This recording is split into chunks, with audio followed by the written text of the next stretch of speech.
Cuba est le premier pays à répondre à l'appel de l'Organisation mondiale de la santé. Il a envoyé 165 médecins et infirmiers qui seront déployés dans les 3 pays frappés par l'épidémie d'Ebola. À leur départ de la Havane, mercredi soir, ils étaient salués et encouragés par le président Raúl Castro en personne. À leur arrivée à Freetown en Sierra Leone, l'ambassadeur spécial de Cuba a souligné l'importance de leur mission. Ce qui se passe ici a malheureusement des répercussions dans le monde entier. Donc la bataille est ici.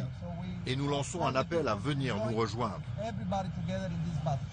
Cuba est familier de ce genre d'opération. Depuis le début de la révolution, l'île communiste envoie ses médecins aux 4 coins du monde pour faire face à des catastrophes humanitaires, des épidémies ou remettre en place des systèmes de santé comme c'est le cas au Venezuela. Rien qu'en Afrique, plus de 4000 Cubains, dont 2200 médecins, sont présents dans 32 pays. L'envoi de personnel médical fait partie de la diplomatie cubaine et de sa politique de solidarité internationale. Pour la ministre de la Santé sierra-léonaise, cette aide est la bienvenue, mais elle n'est pas suffisante. Comme vous le savez, nous avons besoin d'autant de professionnels de santé que possible.